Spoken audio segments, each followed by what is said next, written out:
c'est valable pour un remboursement au 15 décembre. Étant donné qu'on n'a pas pris la délai dans les temps, on ne pouvait pas rembourser en décembre. Donc de toute façon, même si on avait voté aujourd'hui, ça aurait basculé sur l'année prochaine. Et quand est-ce qu'on connaîtra l'indemnité pour un remboursement au mois d'avril? C'est à peu près un dixième de moins. Oui. Donc, mais comme je disais, il faut travailler, il faut faire le tableau. Ils sont tout à fait aptes et prêts à nous répondre si on vous rembourse à telle date, et on fait un tableau de remboursement avec des, et on choisit le moment opportun. Enfin, il faut travailler sur le sujet, c'est tout. Donc on va mais ils sont prêts à répondre. En leur demandant le calcul pour le remboursement, et tout ça, on pourra travailler dessus. Voilà. Bien sûr, ils sont prêts à les donner. Hein. Donc, pour ces deux points-là, donc le remboursement anticipé de l'emprunt, donc c'était de l'information, et le prêt d'AZEDA déboulé. Donc pour l'instant, nous finançons avec cet emprunt. Ensuite, oui. Je ne veux pas qu'on dise on rembourse avec cet emprunt. On sait très bien on le que finance. on finance, mais on a bien dit, enfin, je ne veux pas rentrer en détail de ce qu'on a dit, c'est qu'il faut faire des calculs avant. Tout à fait. Parce qu'on ne sait pas les besoins, parce que la communauté de communes fonctionne, son fonctionnement au quotidien se fait aussi sur l'emprunt. Donc si on bouffe trop d'emprunts, il n'y aura plus moyen de fonctionner. Voilà. Alors, c'est... Voilà, donc il y aura un travail, à faire au niveau de la capacité d'autofinancement, donc de revoir... Donc là, il s'agit d'une opération d'investissement. On n'aura pas, pour la zone d'activité, on sait qu'on dans un futur le plus proche possible, j'espère, les terrains seront vendus. Donc on aura remboursé une partie de l'emprunt. Là, pour l'achat des cabinets médicaux, il n'y aura pas de retour, si je parle en termes de finance, retour pour investissement. Donc il est nécessaire, c'est une opération d'investissement, donc il est nécessaire de faire un emprunt pour l'achat des cabinets médicaux. Donc j'ai consulté les banques à la fin du mois de novembre, avec la possibilité de calculer, de nous faire des propositions sur 10 ans, 15 ans ou 20 ans. Je ne savais pas trop ce que la collectivité était en capacité de rembourser. Donc voici les banques qui ont répondu, Crédit Agricole, Crédit Mutuel et la Banque Postale. Donc on est parti sur un emprunt de 167 000 € avec une périodicité trimestrielle. Les taux sur 10 ans... Le docteur de Gaulle sera remplacé à partir du 1er janvier 2016 par le docteur Eduardo Arquet. Le docteur Arquet, alors je ne prononce pas l'espagnol, et le remplaçant du docteur Boinet ont été mis au courant du projet du pôle de santé et à ce jour, ils ne voient aucune objection pour y participer. Ce que le docteur Arquet ainsi que le futur remplaçant du docteur Boinet veulent, c'est conserver leur indépendance et leur liberté de prescription. Donc ils veulent exercer en médecine libérale, ils ne veulent pas être salariés, ça c'est clair, ce qui a toujours été prévu. Les objectifs du pôle étant juste la mise en commun des moyens et des objectifs de santé publique à réaliser conjointement. Donc je ne sais pas qui c'est qui fait courir des bruits dans quel but. Mais j'avoue que... je pense que Mme Georget, elle est dans la même association que le docteur Meuric, donc je ne sais pas si... Non, mais je crois qu'il ne faut pas confondre. Pôle de santé, ce sont les bâtiments, et le projet professionnel de santé, qui est le travail des professionnels. Moi, j'ai pas du tout les mêmes mais quand on regarde le financement, sur 10 ans, on a un coût de 11 000 €. Sur 15 ans, ça double. Donc, il y a un moment, la continuité économique, c'est peut-être bizarre quand même.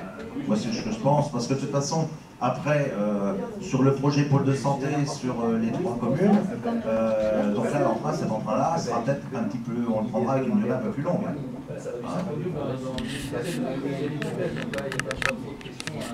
Moi, je pense qu'il faut prendre la durée.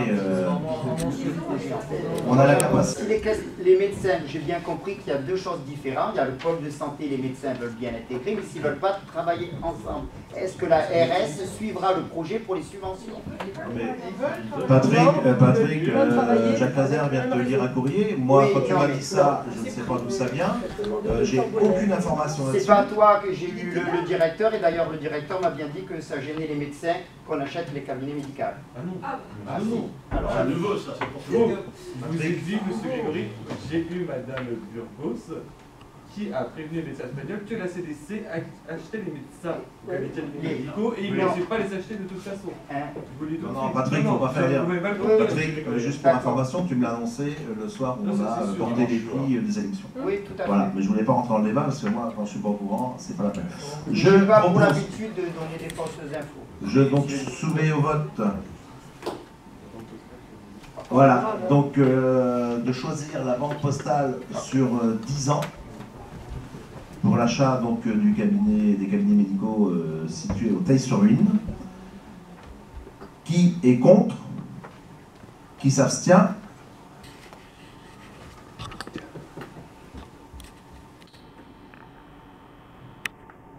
Ah, il y a une main recompte. Oui, je vous ai Très bien. Donc c'est adopté. Merci.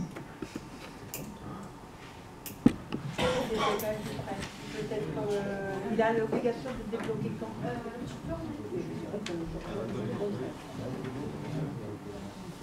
ils ont donné un délai assez long. Le temps que les actes soient faits, début février. Donc ça éviterait d'avoir début février, une échéance trimestrielle, avril, mai, juin. Ça serait la première échéance.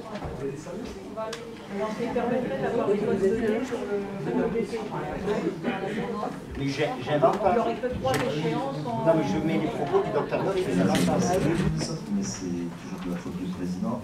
J'aurais dû vérifier qu'on ait les tableaux la dernière fois. Donc là, vous avez reçu un tableau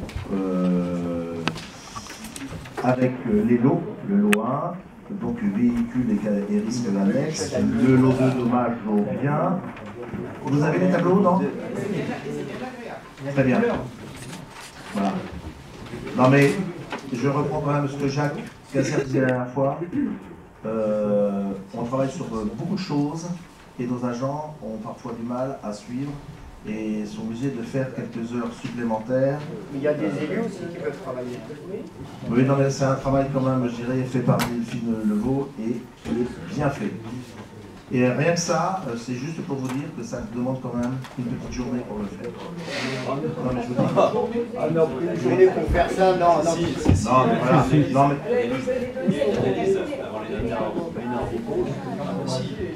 Analyse des propositions d'assurance. Bah si, ah bon, ok. Très bien. Donc voilà, on remercie en tout cas Delphine de son travail, qu'elle fait toujours, je dirais, et civil au cabinet Ledoux, agent général exclusif MMA pour une prime annuelle de 1 188,78 €. Qui est contre? Qui s'abstient? C'est adopté. Pour le lot 4, assurance de la protection juridique au cabinet Ledoux, agent général exclusif MMA pour une prime annuelle de 640 €. Qui est contre? Qui s'abstient? C'est adopté. Pour le lot 5, assurance auto-mission collaborateur au cabinet Ledoux, agent général exclusif MMA pour une prime annuelle de 702,98 €. Qui est contre? Qui s'abstient? C'est voté. Pour le lot 6, assurance des risques statuaires du personnel du personnel au groupement conjoint 4M et cabinet Ledoux, agence MMA pour une prime annuelle de 40 447 €. Qui est contre? Qui s'abstient? Très bien.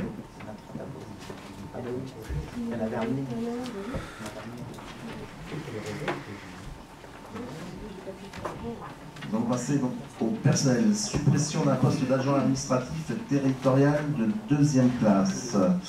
Donc, pardon. Suite à la réussite d'un examen professionnel d'un agent de la CDC, qu'on vient de créer donc le poste en relation avec cet examen. Donc on a un avis favorable du centre de gestion en date du 26 novembre 2015 pour le passage au nouveau grade de l'agent. Donc je vous propose la création d'un emploi d'adjoint administratif 1re classe à temps complet.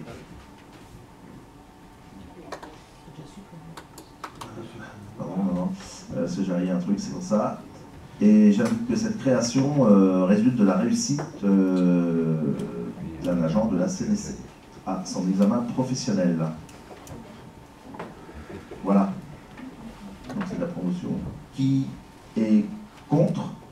Qui Qui s'abstient? Très bien. Et donc, je vous propose donc, de mettre à jour le tableau des effectifs.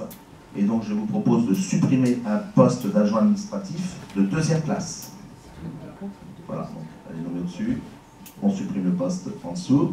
Donc, qui est contre? Qui s'abstient? Très bien, il en sera fait ainsi. Pardon? Voilà, on n'a pas le droit de dire les noms. Je vous relis le courrier donc, de Madame le Préfet. Projet de schéma départemental de coopération. Pardon, Michael. Je vais attendre pour le devant. Donc le projet de schéma départemental de coopération intercommunale, donc un courrier du 13 octobre 2015 de Madame le Préfet de l'Orne. Le projet de schéma départemental de coopération intercommunale a été présenté et remis aux membres de la commission départementale de la coopération intercommunale le 12 octobre 2015. Comme le prévoit la loi numéro 2015-991 du 7 août 2015 portant nouvelle organisation territoriale de la République, je vous transmets ci-joint un exemplaire de ce projet de schéma pour avis. Donc vous l'avez tous eu dans vos communes. Il appartient en effet au conseil municipal de votre commune et à l'organe délibérant de votre EPCI ou de votre syndicat mixte, concerné par les propositions d'évolution du schéma départemental de coopération intercommunale, de se prononcer sur ce document dans un délai maximal de 2 mois, à compter de la réception de la présente. En l'absence de délibération sur le projet de schéma dans le délai imparti, votre réponse sera réputée favorable. La délibération que vous transmettrez ensuite dans les plus brefs délais à la préfecture devra être explicite. Le projet de schéma et l'ensemble des avis seront transmis à la fin du délai de consultation et en tout état de cause avant le 31 décembre 2015 aux membres de la commission départementale de coopération intercommunale. La commission départementale de coopération intercommunale disposera alors d'un délai de 3 mois au plus pour adopter ou modifier le projet à la majorité des 2/3 de ses membres. Il me reviendra ensuite d'arrêter le schéma départemental de coopération intercommunale au plus tard le 31 mars 2016. Mes services restent à votre disposition pour tout renseignement complémentaire dont vous pourriez avoir besoin. Le préfet, Madame Isabelle David. Voilà, donc il y a eu un travail important de fait, dans un délai assez court, puisque nos directeurs, quand même, tout le monde l'a souligné sur le travail qui a été fait, pour voir un petit peu, gérer, surtout au niveau des finances quand même, les impacts que ça pourrait avoir, et sur d'autres sujets. Donc chaque conseil a délibéré. Je ne vois pas refaire le débat ce soir, parce qu'il y a quand même eu un débat important. À moins que chaque maire ait envie, je veux dire, de commenter le vote fait dans sa commune. Voilà, on n'a pas tous les votes, donc je pense que chaque maire peut se prononcer. Ce qui est dommage, c'est qu'on devait avoir des chiffres quand même qui avaient été demandés au comptable par rapport à l'imposition des entreprises, et on n'a pas eu les taux. L'impact, oui. Oui, l'impact. On avait demandé au comptable de chiffrer l'impact que pourrait avoir une fusion, puisque c'est ce qui nous est proposé, sur les entreprises, qu'elles soient artisanales ou industrielles. Et ces chiffres-là ne nous ont jamais été transmis. Voilà. En tout cas, je crois que chaque commune a délibéré. Peut-être que nous devrons travailler après, je dirais, sur ces chiffres, pourquoi pas. Ça va être toujours intéressant de les avoir.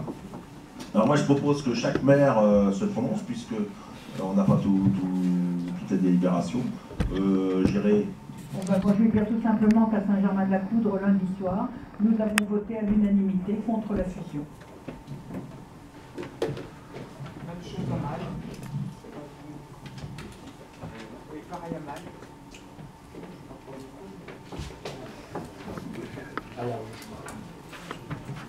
Donc à Belloux, nous avons voté pour la fusion des 2 CDC à l'unanimité.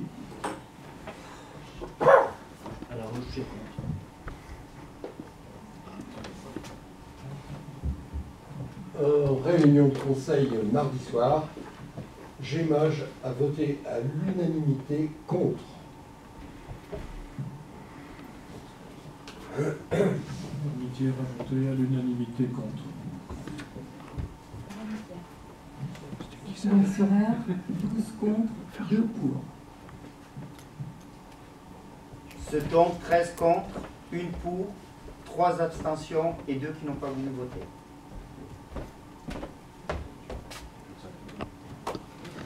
Pour Saint-Agnan, à l'unanimité contre. Bon. Si. Ah, il y a un blanc. Ah, Et au réveil, à l'unanimité contre. Alors, ce qui ressort des délibérations qui sont arrivées,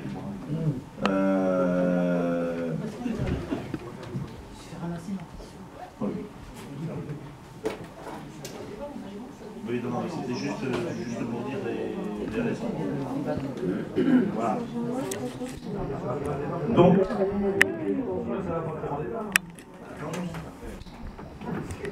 non, c'était juste pour vous dire ce qui était ressorti des votes de l'avis défavorable, on va dire, des communes. Donc, eh bien, nous allons passer au vote.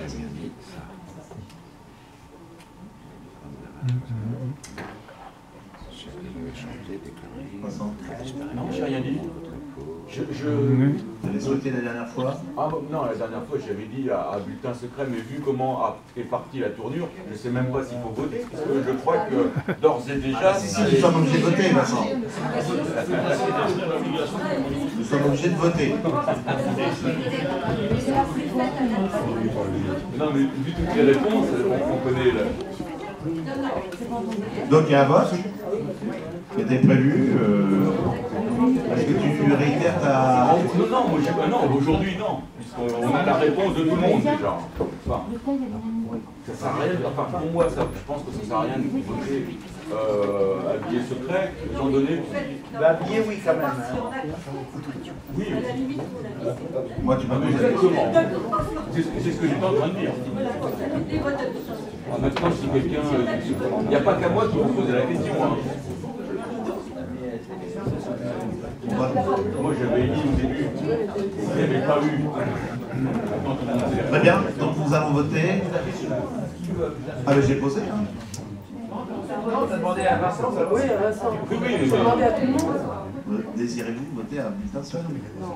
Non. Ça ne gêne pas. Et on pourrait dire plus souvent d'ailleurs. Et pas que lorsqu'on sait qu'on est tous... Mais la règle veut que 30% des conseillers... Voilà, tout à fait. Mais moi, ça ne me gêne pas de le dire. Du tout. Bon, très bien, donc, puisque vous voulez voter à main levée, on va voter à main levée. Donc, qui est pour? La fusion des deux CDC. Ah oui. Oui, qui est pour? Qui est, avec l'avis proposé par le préfet, qui est pour? favorable sur le schéma. Tout à fait. Qui s'abstient? Très bien, les comptes sont faits. Ben oui. C'est pour ça que j'ai demandé qui était pour. C'est dur. Bon. C'est pour mieux se retrouver. Alors. Et l'avenir te donnera peut-être raison. Oh, il disait un poste là. Voilà. Comment? Donc, tu as bien raison. Nous allons donc justifier cette délibération. Aucun, donc ce qui ressort des délibérations, c'est aucun lien historique entre le Teil et Belém. Pas le même bassin de vie, pas les mêmes compétences, augmentation de la fiscalité pour le territoire de la CDC du Val-d'Huisne, pas les mêmes caractéristiques économiques, représentation de la CDC du Val-d'Huisne insuffisante dans le nouvel EPCI, seulement 20 élus pour la CDC du Val-d'Huisne et 21 pour la CDC du Pays Bellémois. Base divergente, donc aucun projet de territoire possible, pour l'instant. Pas de projet commun. Délai trop court pour élaborer une vraie réflexion. La loi NOTRe permet à la CDC du Val-d'Huisne de rester seule, nombre d'habitants suffisant. Voilà ce qui est évoqué. Jean-Pierre, tu aurais bien rajouté quelque chose de pour toi? Voilà. Alors par contre, une question que je vais vous poser quand même. Il y a eu un vote à oui, Bélem, c'est 18 pour. 14 de 15-12. Ouais, au 15. À l'année. Non, ça c'est la CDC, tu parles. Ah attends, on confond là. Moi je parle de la CDC de Bélem. Pas les communes. C'est 18. CDC, c'est 18. 12 comptes. Apparemment dans le. Bélem 14 pour, 2 abstentions. Saint-Martin du Vieux-Bélem contre, 2 pour. Voilà. Alors par contre, Dame-Marie, 9 contre. on peut aujourd'hui. Il y a quelque chose qui ne va pas parce qu'il y a écrit Dame-Marie majorité pour, entre parenthèses 9 contre. Match nul. Alors, je dirais voilà. Au syndicat d'eau ce matin, quelqu'un qui nous a dit communauté de communes, ça a été 18 pour et 15 contre. Bon, maintenant, je ne sais plus qui t'a dit ici, c'était 12. Donc, moi j'ai entendu 18-12, moi je l'ai vu écrit. Moi j'ai eu 18. C'est pas très grave. Moi j'ai vu alors, sur tout à l'heure qui m'a expliqué que c'était 15 pour et 12. Alors par contre. Bon, c'est dans vos débours de jour. Alors, non mais il faut être conscient d'une chose quand même, c'est que la question, je dirais, c'est peut-être pas terminé. Là, c'est un avis que même le préfet va proposer à la commission départementale. Demain, elle a le passé outre, c'est-à-dire qu'elle peut nous rassembler. On pourrait prendre rendez-vous les maires, peut-être avec madame le préfet, la rencontrer, peut-être aussi expliquer pourquoi... Là, on le dit, Patrick. Ouais, non, par contre, moi, ce que je vous propose, c'est, l'autre fois on en a parlé, est-ce que là, bon, il y a un avis défavorable pour l'instant. Est-ce que vous souhaitez, comme le dit Patrick, par rapport aux taxes prod, moi je dis... mais c'est même pas... La base, honnêtement, c'était les taxes, c'était pour savoir l'impact sur les entreprises. Mais avant tout, on a dit, alors les directeurs, ils ont fait un super travail, mais avant tout, il fallait parler des compétences et quel objectif et qu'est-ce qu'on voulait. Nous, on nous a parlé tout de suite chiffres. Et M. Ferchaud, lors de la première réunion, il avait parlé, il faudrait qu'on se réunisse. Et les réunions d'après, il y a eu 3 autres réunions, ça a été les chiffres. Je pense que c'était le point d'accroche, c'est les compétences quand même. Voilà. Et les chiffres. Mais bien sûr, après, évidemment, d'augmenter nos impôts, ça ne fait pas plaisir. Compétents et l'absence de projet commun. Et finalement, donc, à la demande, qu'est-ce que vous proposez comme projet? Eh bien, des projets, on en a. Il y a le pôle scolaire d'un côté et le pôle de santé de l'autre. C'est pour un projet commun. Le pôle scolaire, c'est Bélem. Le pôle de santé, c'est nous. Donc, et rien sur ce que seront les services rendus aux populations. Est-ce qu'on va les améliorer? Est-ce qu'on va les réduire? C'est comment on fait? Rien. Le brouillard le plus complet. Le projet, il a construit par les élus. Ah tiens, c'est pas mal ça, Jean-Pierre. Là, vous faites l'inventaire de ce qui était déjà proposé, ce qui était en train de se faire. Je veux dire, on ne va pas proposer le projet, on n'en a pas, nous déjà. On commence par en avoir, et puis après on va les proposer. Moi, je connais des inconnus qui, ensemble, font des projets. On a des points de divergence, je dirais, entre les deux CDC. Aujourd'hui, il y a une décision de prise, c'est seulement un avis, donc on ne sait pas comment le préfet va travailler la commission départementale. Est-ce que, je dirais, aujourd'hui, le conseil communautaire souhaite continuer à travailler non mais c'est la question que je pose. Est-ce que le conseil souhaite continuer? Non mais attends, il y a un moment tu ne peux pas te prononcer contre une proposition et continuer à travailler. Mais voilà. Soit vous êtes contre, vous avez des idées. Nous on est pour, ça ne vous gêne pas. Nous d'ailleurs à Bélo on continue à travailler sur le... Non mais je pose la question pour que ça soit clair. Non mais il y a un moment, vous faites une liste de tout ce que vous ne voulez pas. Et vous allez dire, on va continuer à travailler. Ben oui, non, mais à un moment, il faut... Expliquez-moi la chose. Non, mais je vous pose la question.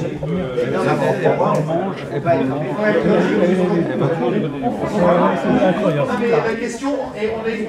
Est-ce qu'il y a un autre projet? Est-ce que vous avez d'autres perspectives? Parce que avant de retravailler, il faut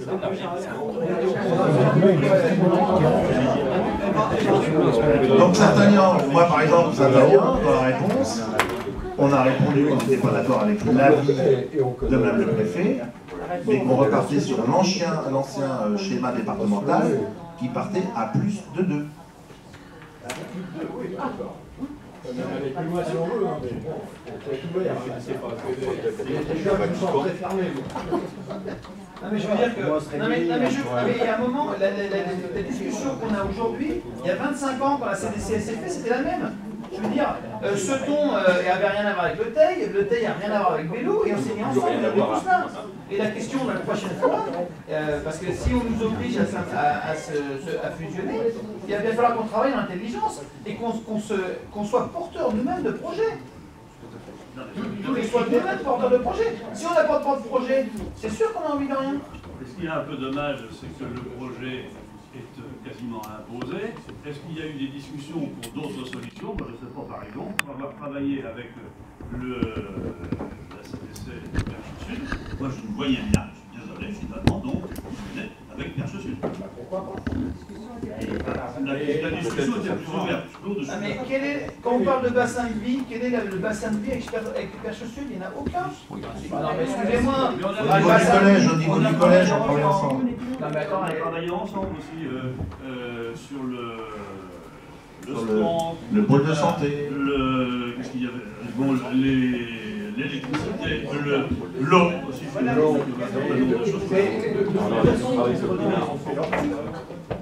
Il est d'accord, ils ont déjà leur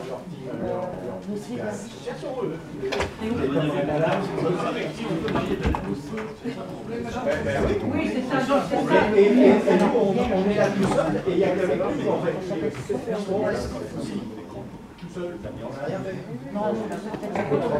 Nous, on a considéré qu'on avait des complémentarités territoriales et que c'est un atout. Après, voilà, il y a un moment, si on nous la pose, il faudra bien accepter de travailler avec Vélo et pas avec Vélo, avec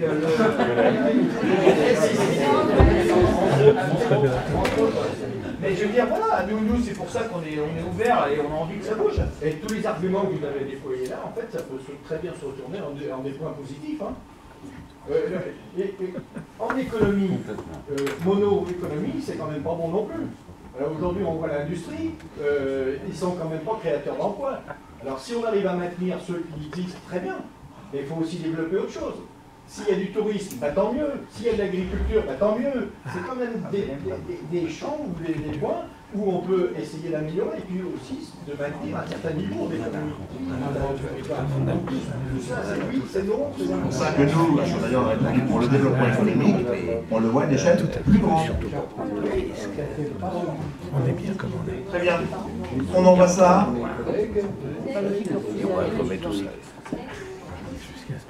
Très bien.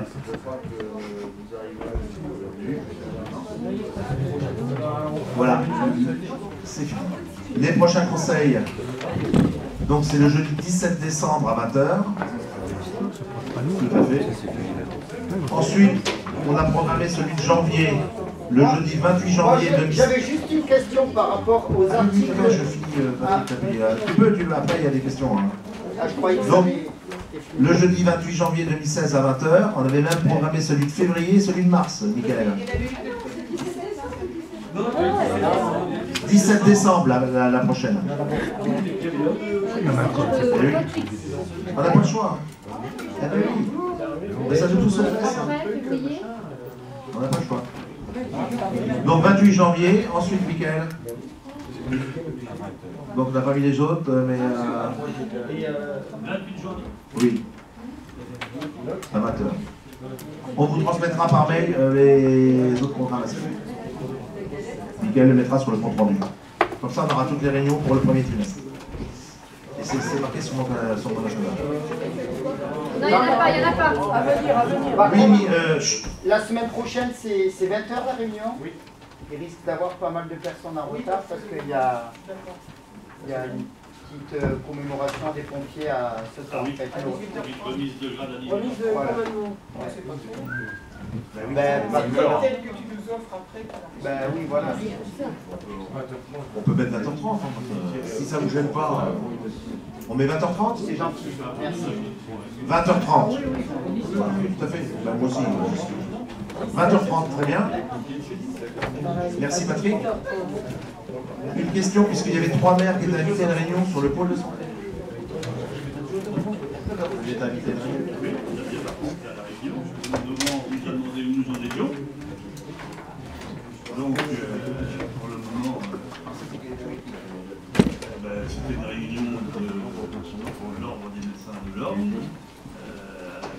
présidait le Dr Gall, auquel était invité le Dr L'Empereur, qui lui doit être responsable de la brigade Bateau, si je ne me trompe. Et puis il y avait les deux sous-préfets, celui d'Argentan, celui de Champagne, Madame le préfet, Madame Guichet pour l'ARS, et puis deux autres. Il a fait effectivement donc, le tour des pôles de santé en cours. Et donc le nôtre a été évoqué, il figure bien dans la liste, et ils attendent évidemment, donc on dépose notre dossier. On présente une étude. Et j'ai posé la même question au docteur Gall, il a dit que les Espagnols, il n'y avait aucun souci. Mais il a dit qu'il faut leur laisser le temps. Okay. Oui, non, mais voilà. Non, c'est pas comme nous tout à fait. Oui. Alors, non, mais... moi juste, je dirais, le projet de pôle est communautaire, et alors un coup, Jacques Cazer n'est pas invité, là j'ai pas été invité, j'irai. Les médecins, les médecins, vous n'êtes pas médecins. Ce qui est un peu dommage, c'est que les médecins qui sont censés être au pôle de santé, je pense au docteur Noric Asseton et au docteur De Gaulle et Bonnet, n'étaient pas là. Bon, De Gaulle et Bonnet, je ne sais pas s'ils pouvaient se libérer. Je les reverrai demain matin, parce que je vais rappeler l'accompagner demain pour savoir. Parce que, mais il ne faut pas rêver, il n'y avait pas une foule de praticiens non plus. Non, mais l'horaire, oui, c'est à 18h. Il nous a bien été dit, moi je le répète parce que j'ai entendu, et d'ailleurs le sous-préfet d'Argentan me disait en aparté, vous avez bien compris, on nous a bien dit qu'il ne fallait quand même pas jeter l'argent par les fenêtres. C'est-à-dire qu'il ne faut pas non plus prévoir des dépenses en bâtiment qui finalement donc, ne sont pas compatibles avec l'état financier des collectivités compétentes. Voilà. On nous a bien dit une fois qu'on avait présenté, Il était question de...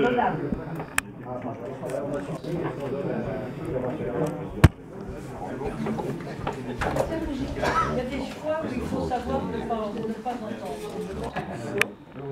Non mais il faudrait savoir quelle est la procédure dans laquelle nous sommes partis maintenant pour lancer le projet. Parce que là, on parlait d'Adopal, vous voyez pour l'intérêt, on avait parlé, vous voyez pour l'intérêt. C'est cher, oui. Alors, du coup, pour l'avancement de ce projet de pôle de santé, j'ai contacté Ingénierie 61 qui peuvent nous aider pour élaborer cette seconde phase de pré-programme. Donc ils vont me proposer assez vite, donc ça ne sera pas pour le 17, parce que c'est un peu tôt pour eux, mais pour le conseil de janvier, pour le coup, ils vont proposer une convention pour travailler avec eux, pour qu'ils réalisent cette étude de pré-programme pour nous, dès l'année prochaine. Voilà, normalement ça sera pour janvier 2016. La convention. Merci pour l'information. Ah oui, la commission qui parle de la commission. Non, mais là, très bien. Une question, moi j'ai une personne qui habite sur la CDC qui m'a demandé, suite au désherbage des livres de la médiathèque, qui devait aller au niveau des écoles, et elle est surprise parce qu'elle n'entend pas parler. Bon, moi j'ai pas pu répondre. Moi j'ai envoyé un courrier au président de la CDC.